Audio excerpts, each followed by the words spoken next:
Arvind, continue. देखिए चेती, अगर बात की जाए अनिल दुजाना या फिर इसका जो राइवल है सुंदर भाटी, ये दो गैंग्स से पूरा जो वेस्टर्न यूपी है और यूपी पुलिस वो और जो स्पेशलाइज यूनिट है इनकी एसटीएफ वो काफी ज्यादा परेशान थी, खासकर इन दो गैंग की राइवलरी में। और सोफिस्टिकेटेड वेपन्स का खास तौर से अनिल दुजाना या फिर इसका जो गैंग है वो ऑपरेट कर रहा था। और ये सफेद पोश लोग माफिया, गवर्नमेंट कॉन्ट्रैक्ट लेना, टोल, अगर आपने देखा होगा टोल का कॉन्ट्रैक्ट लेना, इनकी वजह से इनके गैंग की राइवलरी थी। सोर्सेस तो ये भी बताते हैं कि यूपी पुलिस में इनके कई लोग हैं जुड़े हुए हैं, कई लोकल लीडर्स के साथ इनका मिलना जुलना था। और शायद इस वजह से ये जो गैंग है ये काफी दिनों तक एग्जिस्ट किया। लेकिन चूंकि जो यूपी पुलिस है वो जो तमाम माफिया है उनके खिलाफ एक ऑपरेशन चला रही है, जीरो टॉलरेंस है उसका कहना, उसी के थ्रू आउट अनिल दुजाना के पीछे यूपी एसटीएफ की टीम को लगाया गया। अभी रिसेंट में भी जो यूपी गवर्नमेंट है उसने एक बाकायदा एक लिस्ट जारी की थी जिसमें डेरेड गैंगस्टर जो माफिया उनकी लिस्ट थी, उसमें भी अनिल दुजाना का नाम था। जो एसटीएफ के सोर्सेज है उनका कहना है कि मेरठ में इसकी लोकेशन मिली, जिसके बाद इसको चेस किया गया।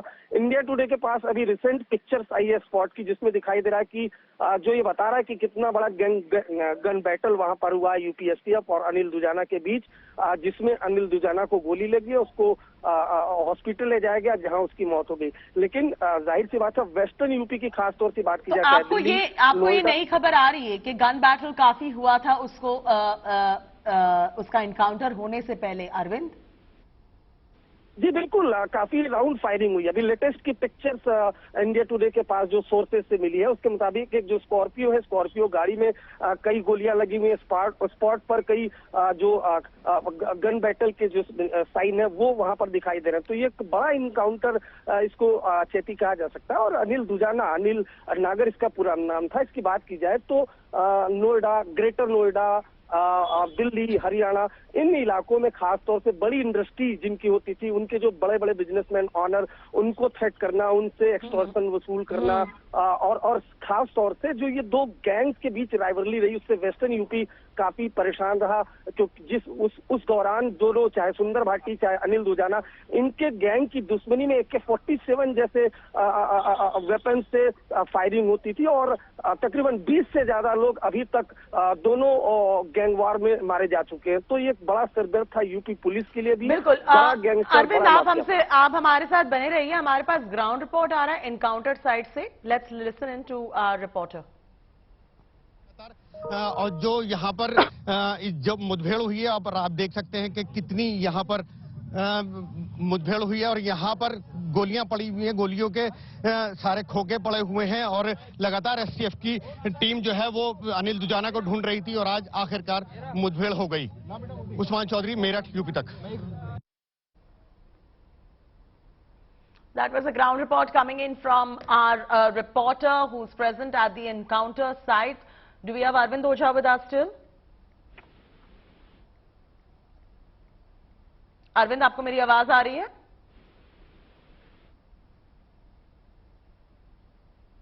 All right, Arvind will join us in moments from now, but Arvind was explaining to us the way in which there was this mafia raj that was prevalent under Anil Dujana, and how he was so dreaded that even when the police used to bring him to the court, they used to wear a bulletproof jacket.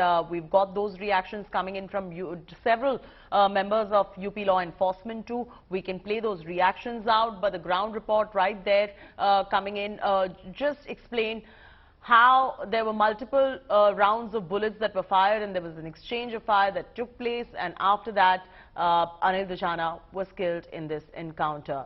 Arvind Ojha still continues to be with us. Arvind, ये जो अनिल दुजाना बहुत ही ज़्यादा dangerous थे, आप हमें थोड़ा बताइए इनके बारे में कि जब उन्हें इवन कोर्ट में लाया जाता था तो पुलिस बुलेट प्रूफ जैकेट में उन्हें लेकर आते थे। बिल्कुल। और देखिए सबसे बड़ा सवाल ये कि ये जो इतने बड़े गैंगस्टर है, इतने केसेस के बाद भी कैसे ये एग्जिस्ट कर रहे थे, तो इसके पीछे यही है कि इनका जो ओवरग्राउंड इनके जो लोकल सोर्सेस थे, वो लोकल सोर्स जो पुलिस के हर एक्शन के बारे में इनको बता देते थे। कुछ लोकल लीडर्स ने भी इनको सपोर्ट किया था, ऐसा सोर्सेस बताते हैं। उसके अलावा ये जो गैंगस्टर्स हैं, खासतौर से इनमें छोटे कई गैंग हैं, ये नोएडा, ग्रेटर नोएडा में जो इंडस्ट्रीज नई नई आती थी, उनके जो ऑनर होते थे, जो बड़े बिजनेसमैन यूपी में बिजनेस सेटअप करने के लिए आते थे, खासतौर से वेस्टर्न यूपी में, उनको थ्रेट करना, उनसे एक्सटॉर्शन वसूल करना। लेकिन 2012 में जो एक गैंग वॉर हुआ था, वो उसके बाद काफी ज्यादा अनिल दुजाना चर्चा में आया, क्योंकि गाजियाबाद में एक मैरिज फंक्शन में AK-47 से तकरीबन 7 से ज्यादा लोगों ने AK-47 से फायरिंग की थी।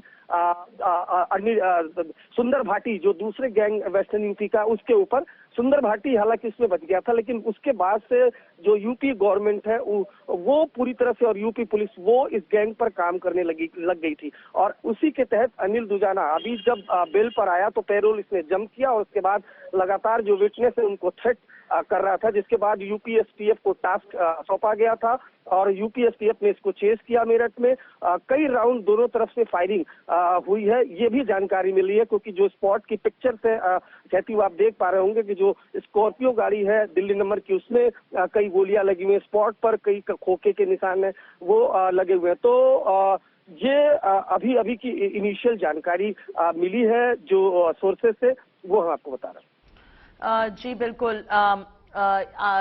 अभी ग्राउंड रिपोर्ट आ रही है और थोड़ी कॉन्फर्मेशन अरविंद अभी तक हमें लॉ एनफोर्समेंट से मिले नहीं है, बट सूत्रों के हिसाब से आपको और कोई भी जानकारी मिल रही है? बिकॉज जो हम कंफर्म चीज बता सकते हैं वो एक there were certain rounds of firing, after that they had to kill Anil Dujana in an encounter.